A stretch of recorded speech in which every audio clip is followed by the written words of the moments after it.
Hello, I'm Daisy and thank you for joining me on my playlist, How to Learn Tarot. And I've been sharing with you on how to interpret the symbols on the major arcana.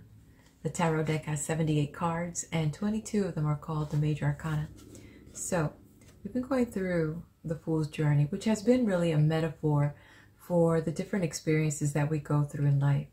And the Fool has started his very carefree journey and not knowing where he was going, but just going. He didn't care if he was going to fall off a cliff, but he knew that he had a faithful companion. He had his little backpack. Who knows what he had in his backpack? And the shining light of a divine love guiding him through. But he had a destination, probably back here. He was going somewhere. Keep seeing these mountains throughout the deck. So, just finished kind of having that reconfirmation that so much he's learned, that when he came to the star, he finally was able to kind of grasp many things that he learned, and now he was literally working with it in a sense that he had been gone through a lot, to the point that he was naked to the world. It's like, what else can I can't hide anymore from you. And here it is, here I am. So he moves on and comes to the experiences that can be learned at the moon. So the moon is all about illusion, fear, subconsciousness, and our emotions. So there's still a lot that the Fool needs to learn before he reaches enlightenment. So let's look at some of the things here. We'll start with the number 18, which is the numerology aspect. And as I mentioned before, this is from the Sun and Moon deck. Looks totally different. And this is from the traditional Rider-Waite deck. Seems to look very much like the professional version, right? But you could see how, depending on which deck you use and which artist is doing the rendering, you'll have different imageries and symbols to pull from when you're doing a reading. So let's take a look at the number 18. Boop, boop, boop. There it goes. Okay, so the number 18 is about abundance. It's about karma. It's about tapping into your inner strength. And that's the vibration of the number 18. So you could use that in a reading to pull more, knowing what this number and what it's evoking and what its vibration is adding that influence to this card.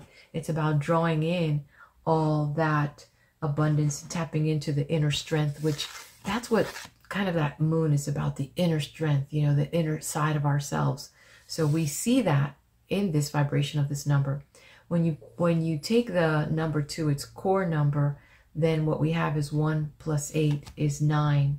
And the number 9 is about universal love. It's about faith. It's about spiritual enlightenment. So we see these influences here as well. It's about that inner wisdom and our life purpose. So a lot of things are being reflected as we learn the energy of the number 18. It is driving us towards that inner wisdom.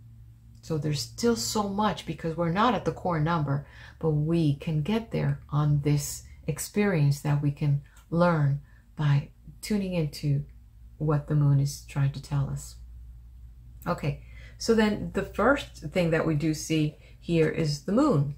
And in this particular deck, the Rider-Waite and my professional version, the moon is showing us 3 facets. We see the full concept of the sun. Then we also see the full moon itself. And then we see the crescent moon. So we see the 3, which could be a religious connotation to the Holy Trinity, the Father, the Son, and the Holy Spirit. That could be also one way to take that. Or the other meaning could be that it wants us to come bring all our awareness and to unify all the awareness of mind, body, and soul together. Here we just have the crescent moon. Okay, so that's the first thing. It's bringing our, unifying our awareness, because we don't have all of it, and it's bringing that attention. The other thing we see here is a picture of a dog and a wolf, and with the dog and the wolf being shown here, it's about taming our passions and bringing that sense of equilibrium to whatever it is that we're pursuing. And it is reinforced again by this crawfish here that's coming out of the water. So it's about mastering our impulses and to approach that from that sense as well. Yet there's some things that we need to kind of understand as we're bringing that to the surface. We also see that there's two towers, and we can go back right from the beginning. We were asked, the fool needed at the number 2 with the high priestess, the fool was being asked to begin to discern between light and dark, and that there was this concept of duality and towards the enlightenment, and that we needed to start addressing these issues, but not all of it would be revealed, because we see the half crescent moon here as well. We see it again when, after several experiences, he moved on and came up with the Hierophant, and we see the two towers there again asking us to, are we staying on that spiritual path? Are we seeking, that spiritual guidance as we get closer to that tower? Looks like we've been almost close, but not quite there yet, right? Because then we had the same here when we had to deal with justice. And here, there was no black and white. It's like, we're going to deal things with neutrally, and we're going to use the sword of truth, and we're going to balance your actions, and we will, deal with things accordingly.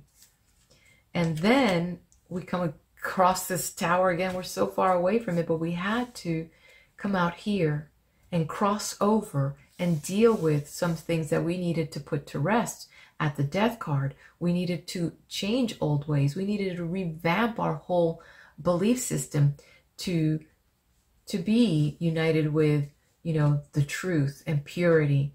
And then we could cross over to the other side through all these emotions that we had to deal with at the Temperance card and at the Star card, because the Star was there by the water's edge. We had crossed over to the other side, and now we were on the other side, now mastering all those issues. And so there we're seeing it here.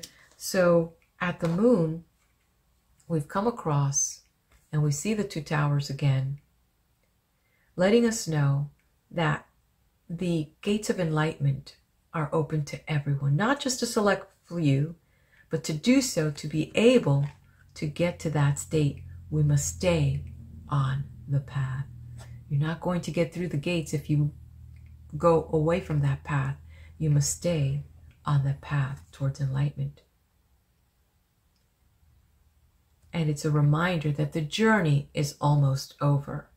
So, and again, the symbol of the path is a reminder that the path and the light is being shown to us if we choose to look for it and stay on that path.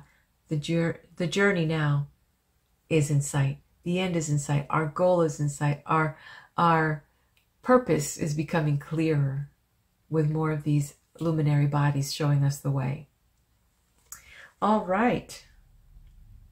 So now, how do we take all the symbols and we use it in a reading? So the first thing we see here, that it is safe to face our fears, but we need to be on guard for any of these, what I would call hidden enemies or dangers that might be pulling through. There may be some deception and in the way that we need to be on guard for, that we see represented here with some of these elements coming out of the water. Could be old feelings, could be someone physically, could be so many things, so we need to be very careful. So this is about, and it is important to tell others how you feel, express your feelings as well, and finding your way back, finding your purpose again, that we see here as well, and continue on that path for personal development and, you know, try to find your way for that clarity of purpose.